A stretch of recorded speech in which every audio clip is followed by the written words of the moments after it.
வணக்கம். திவ்ய தரிசனம் நேயர்கள் அனைவருக்கும் பழனி அரங்கநாதன் சிரம் தாழ்ந்த வணக்கங்கள். தாடி கொம்பு சவுந்தரராஜ பெருமாள் கோவிலில் உள்ள சொர்ண ஆகர்ஷண பைரவர். தமிழ்நாடு ஏன் இந்தியாவிலேயே பெருமாள் கோயிலுக்குள்ள பைரவர் இருக்கிற ஒரே ஸ்தலம் தாடி கொம்பு சவுந்தரராஜ பெருமாள் கோயில் இருக்கிற சொர்ண ஆகர்ஷண பைரவர். சொர்ணம் அப்படிங்க தெலுங்குல சொர்ணம்னா தமிழ்ல தங்கம்னு அர்த்தம். தங்கம் தங்க வைப்பதற்கு ஒரே இடம் தாடி கொம்பு சவுந்தரராஜ பெருமாள் இருக்க சொர்ண ஆகர்ஷண பைரவர் போய் நீங்க கும்பிடணும். இப்ப சொல்லுவாங்க, என் பிள்ளைக்கு கல்யாணம் வச்சிருக்கிறேன், தங்கம் போற பேங்க்ல இருக்கு, திருப்ப முடியல, பிரச்சனையா இருக்கு அப்படிம்பாங்க. இவங்க எல்லாம் கண்டிப்பா பைரவருக்கு போய் அவருக்கு பால் அபிஷேகம் செஞ்சு குறைந்தபட்சம் செவ்வளைப்பூ மாலை சாத்தியோ அது உதிரியா வாங்கி போட்டு கும்பிட்டு வந்தீங்கன்னா கண்டிப்பா உங்களுக்கு தங்கம் தங்கும். தங்கம் தங்காதவங்க அனைவரும் போகக்கூடிய இந்தியாவிலேயே ஒரே இடம் தாடி கொம்பு சவுந்தரராஜ பெருமாளுக்கு சொர்ண ஆகர்ஷண பைரவர். அந்த தாடி கொம்புக்கு ஒவ்வொரு சிலைகளும் பேசுற மாதிரி இருக்கும். மன்மதன் சிலையாகட்டும், ரதி தேவி சிலையாகட்டும், கார்த்த வீரிய அர்ஜுனன் சிலையாகட்டும், எல்லாமே இப்ப கார்த்த வீரிய சிலை அங்க இருக்கும். திருடு போன பொருள் அங்க போய் கிடைக்கும். நீங்க கார்த்த வீரிய அர்ஜுனன் கும்பிட்டா பெண்களுக்கு திருமணமாலையா அங்க ரதி பூஜை நடக்கும், ரதி மன்மதன் பூஜை நடக்கும். ஆண்களுக்கு திருமணமாலினா மன்மதனை கும்பிடணும், பெண்களுக்கு திருமணமாலினா ரதியை கும்பிடணும். இது நீங்க மாத்தி மாத்தி கும்பிடலாம். பெண்கள் மன்மதனை கும்பிடலாம், ஆண்கள் ரதியை கும்பிடலாம். இப்படி கும்பிட்டாலும் உங்களுக்கு முழு பலன் கிடைக்கும். இந்த மாதிரி சிறப்பான ஸ்தலம் இந்தியாவில் தமிழ்நாட்டில் ஒரே இடம் நம்ம தாடி கொம்புல இருக்கிற சவுந்தரராஜ பெருமாள் கோயில். திண்டுக்கல்ல இருந்து வேடசந்தூர் போற வழியில தாடி கொம்பு இருக்குது. இந்த தாடி கொம்புங்கிறது அது தாடி கொம்புங்கிறப்ப அதாவது அந்த காலத்துல அந்த ஏரியா நம்ம ஆண்களுக்கு தாடி எப்படி இருக்குமோ அதே மாதிரி இருக்கும்.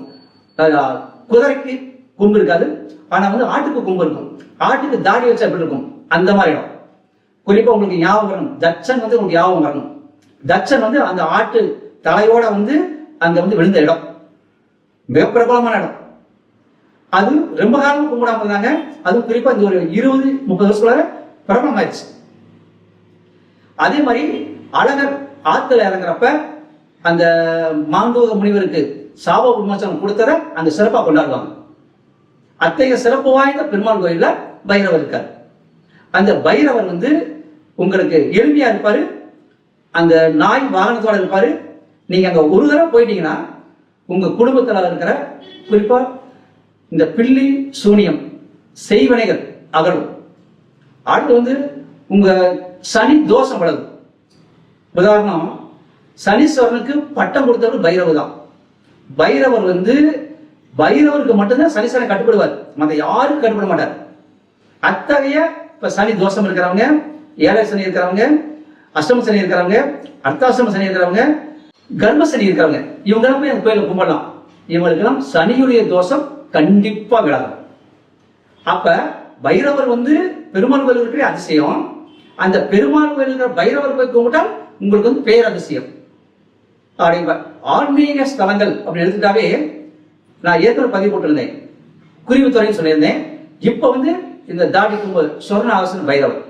பைரவர் அங்க வர்றதுக்கு காரணம் என்ன அப்படிங்கன்னா, அந்த நீங்க கோயிலுக்கு போனீங்கன்னா தெரியும், அங்க குறிப்பா இந்த ரதி மன்மதன் விசேஷம் இருக்கு. இந்த காதலர்களை சேர்த்து வைக்கக்கூடிய இடம், கணவன் மனைவிக்குள்ள இருக்க பிரச்சனை தீர்த்து வைக்கக்கூடிய இடம். நீங்க கோயிலுக்குள்ள நுழைச்சோடனே லெப்ட் சைடு போனீங்கன்னா அங்க விளக்கு ஏற்றிட்டு இருப்பாங்க. அது உள்ள போனீங்கன்னா ஒரு சிலை இருக்கும், உடஞ்ச சிலை ஒன்று இருக்கும். அது ஒரு சைடு யோக நரசிம்மர் இருப்பார், ஒரு சைடு சக்கரத்தாழ்வார் இருப்பார்.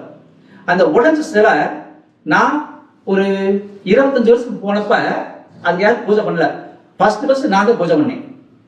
இன்னைக்கு போன மாசம் போயிருந்தப்ப அந்த சிலையை சுத்தி கம்பிகள் போட்டாங்க. அந்த உடைந்த சிலையை எங்க இருக்குதோ அது பவர் அதிகம். அது தாடி கொம்புல இருக்கு. அது நீக்க முடியல அவங்கனால.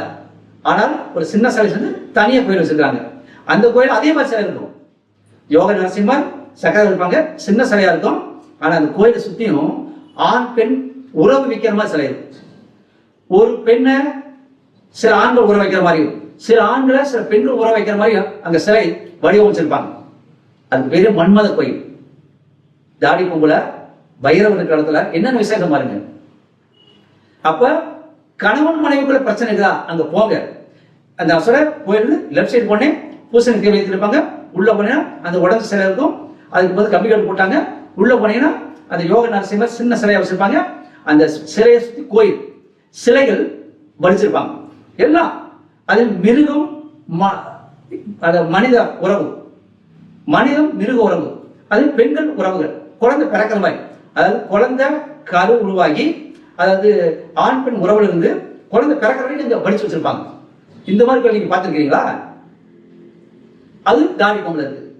அப்ப தாடி பொம்மை வந்து பைரவருக்கு மட்டும் விசேஷம் இல்ல, இந்த ரதி மன்மதனுடைய மிகப்பெரிய ஒரு தத்துவத்தை அங்க பதிஞ்சு வச்சிருக்காங்க.